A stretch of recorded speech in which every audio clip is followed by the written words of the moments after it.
नमस्कार।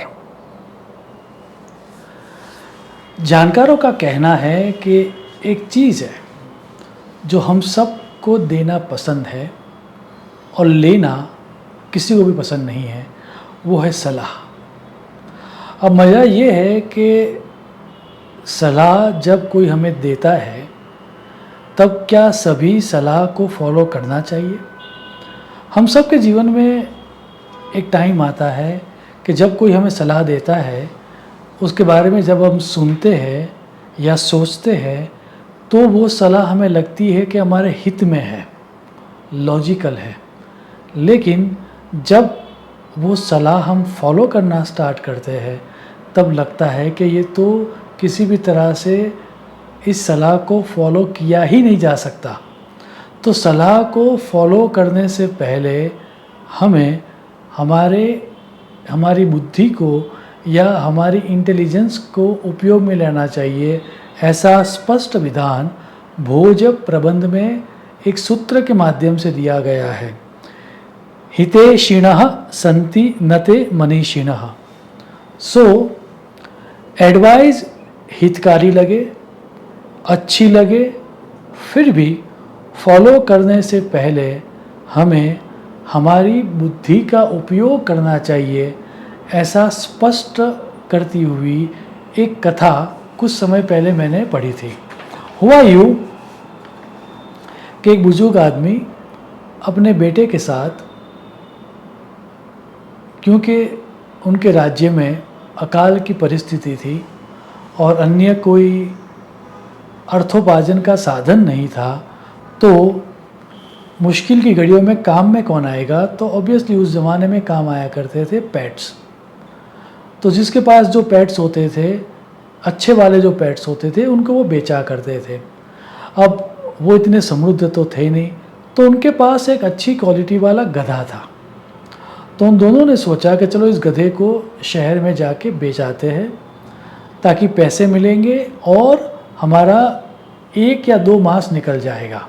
अब गधे को अच्छी तरह से साफ करके, सजा धजा के उसको बेचने के लिए वो दोनों, वो बुजुर्ग और उनका बेटा, दोनों शहर की ओर निकल जाते हैं। कुछ ही आगे गए थे, थोड़े ही आगे गए थे कि रास्ते में 1-2 लोग उनको मिल जाते हैं।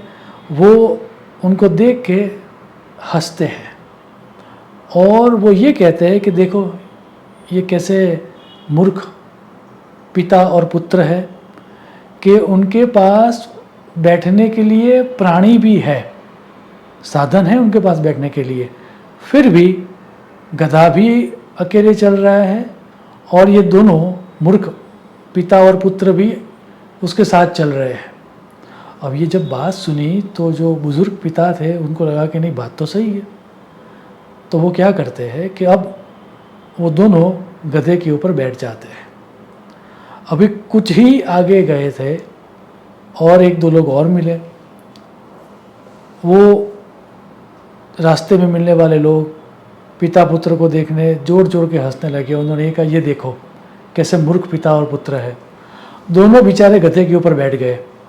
अब ये गधा आहिस्ता आहिस्ता से चल रहा है, लग रहा है कहीं रास्ते में ही मर ना जाए। अब ये बात भी पिता को लॉजिकल लगी, तो पिता क्या करता है कि वो खुद उतर जाता है, पुत्र को गधे के ऊपर रखता है और वो आगे चलता है। अब कुछ ही कदम आगे चले थे कि कोई और व्यक्ति मिल गया। वो ये देख के हंसता है और सरकाज़म दे के कहता है कि अरे देखो किस तरह का नालायक पुत्र ये है, अपने बुजुर्ग पिता को वो चलने दे रहा है और वो खुद गधे के ऊपर बैठा हुआ है। अब ये सुनकर जो पुत्र था उसको भी लगाया, तो पुत्र ने थोड़ा एम्फेसिस करके, थोड़ा जोर लगा के अपने पिता को ये कहा कि अरे नहीं आप ऐसा कीजिए, आप आ जाइए, मैं चलता हूँ।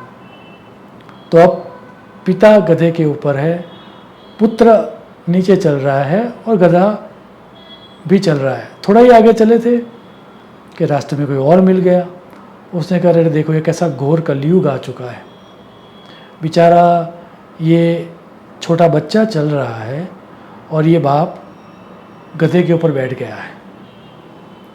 अब ये सुनने के बाद बुजुर्ग को लगा नहीं नहीं ये भी सही बात है, तो वो वापस गधे के ऊपर से उतर गया। अब इतनी सारी कन्फ्यूज़न के बाद हुआ ये कि जो पहले था वही परिस्थिति हो गई। दोनों रास्ते में चल रहे हैं और गधा भी चल रहा है। अब कुछ कदम आगे चले और एक पूरी की पूरी भीड़ आ गई। सो भीड़ में चलने वाले सभी लोग ने बोला कि ये तो बहुत ही नासमझी वाली बात है, ऐसा तो आप कर ही नहीं सकते।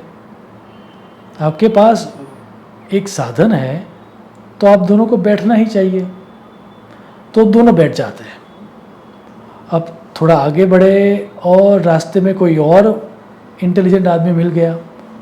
उसने दोनों को गधे के ऊपर बैठा हुआ देख के वो पूछता है कि क्यों आप गधे पर बैठे हुए हो दोनों, और कहाँ जा रहे हो? तो पिताजी ने बताया कि मैं गधे को बेचने के लिए जा रहा हूँ। वो देख के वो व्यक्ति हंस पड़ा और उसने कहा ये तो नासमझी है। अगर आप दोनों बैठ जाओगे गधे के ऊपर तो गधा इतना थक जाएगा कि इस थके हुए गधे का पैसा कोई देगा ही नहीं, तो ये लॉजिकल ही नहीं है। तो ऑन द कॉन्ट्ररी आपको तो गधे को तरोताज़ा रखना चाहिए। अब ये बात पिताजी को ज़्यादा लॉजिकल लगी, तो अब उन्होंने क्या किया कि एक लकड़े का टुकड़ा लिया, गधे के चारों पैर उसके ऊपर बांध दिए, गधे को उल्टा लटका दिया और पिता और पुत्र दोनों एक एक छोर लकड़े की लेकर चलने लगे। अब चलते चलते दोपहर की गर्मी, अकाल का माहौल, खाने के लिए कुछ था ही नहीं। जब वो मार्केट तक पहुँचे तब तक वो दोनों अधमुए हो चुके थे और इतनी दफ़े वो दोनों गधे को गिरा चुके थे कि जब वो मार्केट पर पहुँचे तो गधा भी मर चुका था।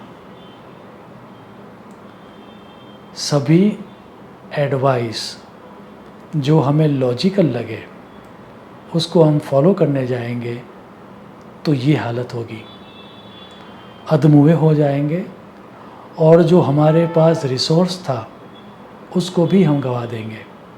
तो नेक्स्ट टाइम आप जब भी कोई एडवाइस सुनो, भले जब आप सुन रहे हो तब आपको लग रहा है कि आपके हित में है, जब आप सुन रहे हो तब आपको वो लॉजिकल भी लग रहा है, फिर भी उसको अप्लाई करने से पहले अपनी बुद्धि का उपयोग करना।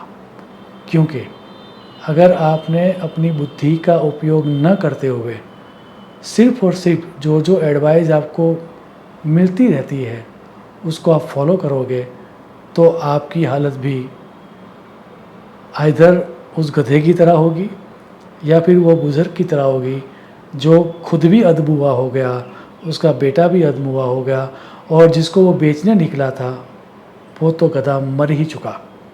सो नेक्स्ट टाइम जब भी हम कोई एडवाइस सुने तो हम हमारी बुद्धि का उपयोग कर पाए, उस तरह की सद्बुद्धि ईश्वर हमको दे, ऐसी प्रार्थना करते हुए मैं मेरी वाणी को विराम दूंगा। शुभम भवतु। प्रणाम।